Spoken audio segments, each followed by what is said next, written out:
पवित्र और सुंदर बुद्धि वाले हो, इससे मुझे बहुत ही प्यारे हो और तुम्हारी भी मुझ पर प्रीति और विश्वास है। हे तात, अब यदि मैं तुमसे कुछ छिपाता हूँ तो मुझे बहुत ही भयानक दोष लगेगा। जो जो वह तपस्वी उदासीनता की बातें कहता था, त्यों ही त्यों राजा को विश्वास उत्पन्न होता जाता था। जब उस बगुले की तरह ध्यान लगाने वाले कपटी मुनि ने राजा को कर्म, मन और वचन से अपने वश में जाना, तब वह बोला, हे भाई, हमारा नाम एक तनु है। यह सुनकर राजा ने फिर सिर नवाकर कहा, मुझे अपना अत्यंत अनुरागी सेवक जानकर अपने नाम का अर्थ समझाकर कहिए। कपटी मुनि ने कहा, जब सबसे पहले सृष्टि उत्पन्न हुई थी तभी मेरी उत्पत्ति हुई थी। तब से मैंने फिर दूसरी देह नहीं धारण की, इसी से मेरा नाम एक तनु है। हे पुत्र, मन में आश्चर्य मत करो, तप से कुछ भी दुर्लभ नहीं है।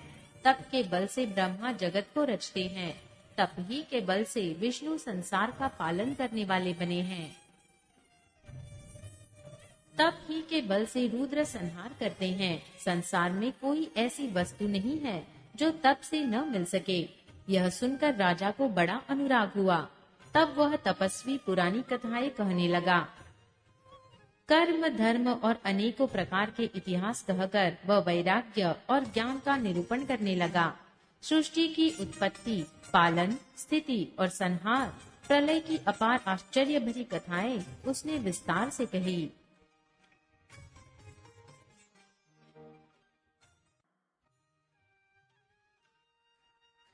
राजा सुनकर उस तपस्वी के वश में हो गया और तब वह उसे अपना नाम बताने लगा। तपस्वी ने कहा, राजन, मैं तुमको जानता हूँ। तुमने कपट किया, वह मुझे अच्छा लगा। हे राजन, सुनो, ऐसी नीति है कि राजा लोग जहाँ तहाँ अपना नाम नहीं कहते। तुम्हारी वही चतुराई समझकर तुम पर मेरा बड़ा प्रेम हो गया है। तुम्हारा नाम प्रताप भानु है। महाराज सत्यकेतु तुम्हारे पिता थे। हे राजन, गुरु की कृपा से मैं सब जानता हूँ, पर अपनी हानि समझकर कहता नहीं। हे तात, तुम्हारा स्वाभाविक सीधापन, सरलता, प्रेम, विश्वास और नीति में निपुणता देखकर मेरे मन में तुम्हारे ऊपर बड़ी ममता उत्पन्न हो गई है। इसीलिए मैं तुम्हारे पूछने पर अपनी कथा कहता हूँ। अब मैं प्रसन्न हूँ, इसमें संदेह न करना। हे राजन, जो मन को भावे वही मांग लो। सुंदर प्रिय वचन सुनकर राजा हर्षित हो गया और मुनि के पैर पकड़कर उसने बहुत प्रकार से विनती की। हे दया सागर मुनि, आपके दर्शन से ही चारों पदार्थ, अर्थ, धर्म, काम और मोक्ष मेरी मुट्ठी में आ गए। तो भी स्वामी को प्रसन्न देखकर मैं यह दुर्लभ वह मांगकर क्यों न शोक रहित हो जाऊं।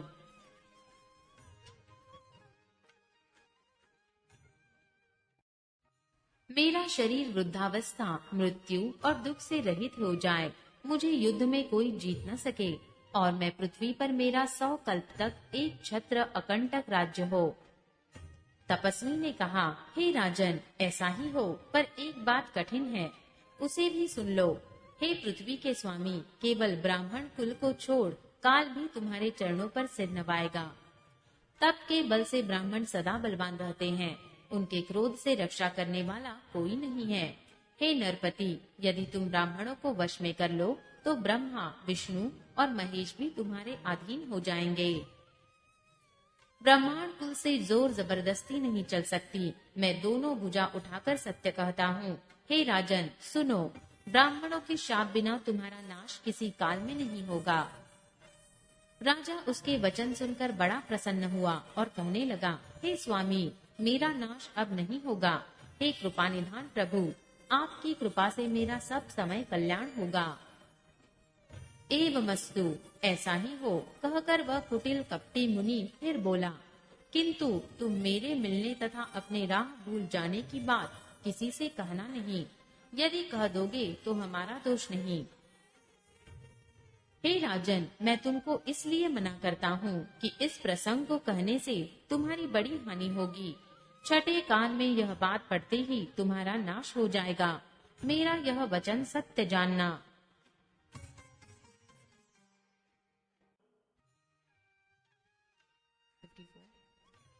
हे प्रताप भानु, सुनो, इस बात के प्रकट करने से अथवा ब्राह्मणों के शाप से तुम्हारा नाश होगा, और किसी उपाय से चाहे ब्रह्मा और शंकर भी मन में क्रोध करे, तुम्हारी मृत्यु नहीं होगी।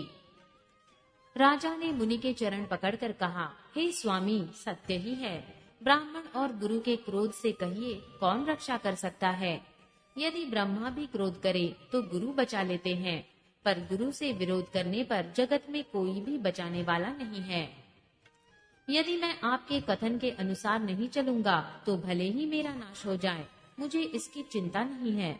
मेरा मन तो है प्रभो, केवल एक ही डर से डर रहा है कि ब्राह्मणों का शाप बड़ा भयानक होता है। वे ब्राह्मण किस प्रकार से वश में हो सकते हैं, कृपा करके वह भी बताइए। हे दीन दयालु, आपको छोड़कर और किसी को मैं अपना हेतु नहीं देखता। तपस्वी ने कहा, हे राजन सुनो, संसार में उपाय तो बहुत है, पर वे कष्ट साध्य हैं, बड़ी कठिनता से बनने में आते हैं, और इस पर भी सिद्ध हो या न हो, उनकी सफलता निश्चित नहीं है। हाँ, एक उपाय बहुत सहज है, परंतु उसमें भी एक कठिनता है। हे राजन, वह युक्ति तो मेरे हाथ है, पर मेरा जाना तुम्हारे नगर में हो नहीं सकता। जब से पैदा हुआ हूँ तब से आज तक मैं किसी के घर अथवा गांव नहीं गया।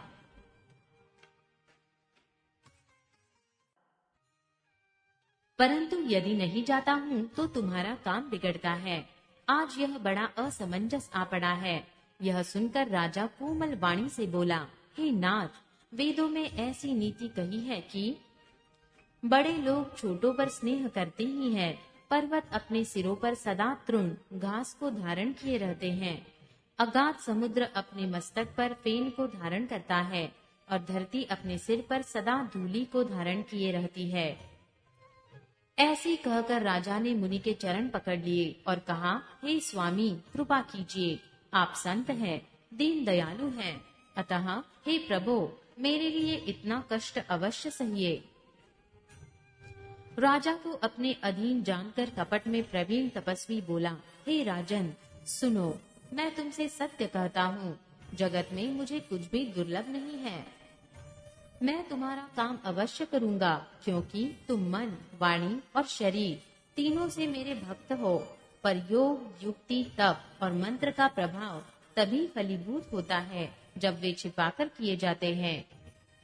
हे नरपति, मैं यदि रसोई बनाऊं और तुम उसे परोसो और मुझे कोई जानने न पावे, तो उस अन्न को जो जो खाएगा सो तुम्हारा आज्ञाकारी बन जाएगा। यही नहीं, उन भोजन करने वालों के घर भी जो कोई भोजन करेगा, हे राजन सुनो, वह भी तुम्हारे अधीन हो जाएगा। हे राजन, जाकर यही उपाय करो और वर्ष भर भोजन कराने का संकल्प कर लेना।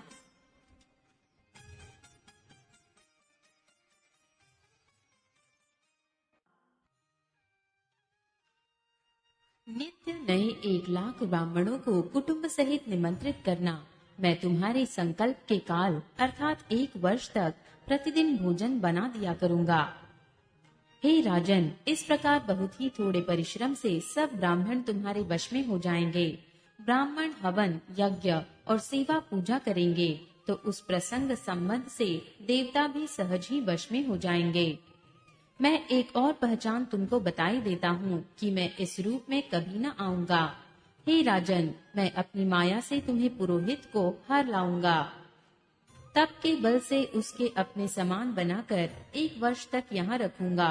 और हे राजन सुनो, मैं उसका रूप बनाकर सब प्रकार से तुम्हारा काम सिद्ध करूंगा। हे राजन, रात बहुत बीत गई, अब सो जाओ। आज से तीसरे दिन मुझसे तुम्हारी भेंट होगी। तप के बल से मैं घोड़े सहित तुमको सोते ही मैं घर पहुंचा दूंगा। मैं वही पुरोहित का वेश धर कर आऊंगा। जब एकांत में तुमको बुलाकर सब कथा सुनाऊंगा, तब तुम मुझे पहचान लेना। राजा ने आज्ञा मानकर शयन किया और वह कपट ज्ञानी आसन पर जा बैठा। राजा थका था, उसे खूब गहरी नींद आ गई, पर वह कपटी कैसे सोता, उसे तो बहुत चिंता हो रही थी। उसी समय वहाँ कालकेतु राक्षस आया, जिसने सुअर बनकर राजा को भटकाया था।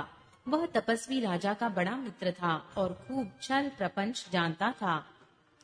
उसके 100 पुत्र और 10 भाई थे, जो बड़े ही दुष्ट, किसी से न जीते जाने वाले और देवताओं को दुख देने वाले थे।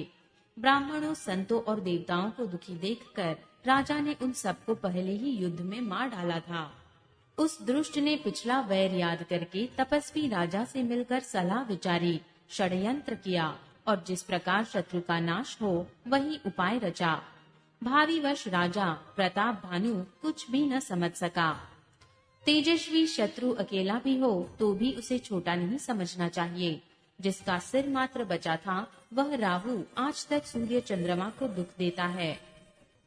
तपस्वी राजा अपने मित्र को देख प्रसन्न हो उठकर मिला और सुखी हुआ। उसने मित्र को सब कथा कह सुनाई।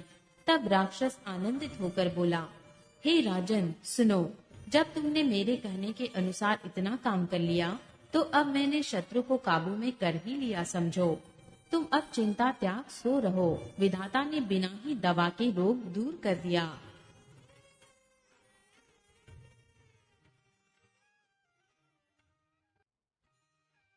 कुल सहित शत्रु को जड़ मूल से उखाड़ बहाकर आज से चौथे दिन मैं तुमसे आ मिलूंगा। इस प्रकार तपस्वी राजा को खूब दिलासा देकर वह महामायावी और अत्यंत क्रोधी राक्षस चला। उसने प्रतापभानु राजा को घोड़े सहित क्षण भर में घर पहुंचा दिया।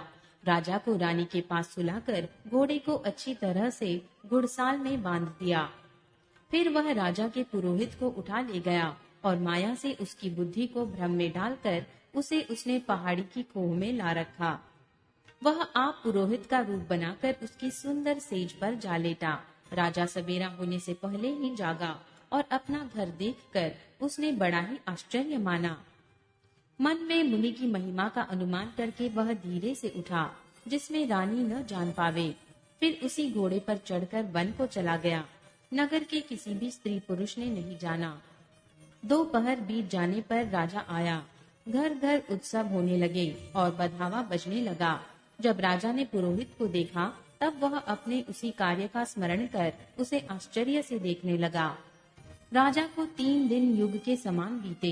उसकी बुद्धि कपटी मुनि के चरणों में लगी रही। निश्चित समय जानकर पुरोहित बना हुआ राक्षस आया और राजा के साथ की हुई गुप्त सलाह के अनुसार उसने अपने सब विचार उसे समझाकर कह दिए।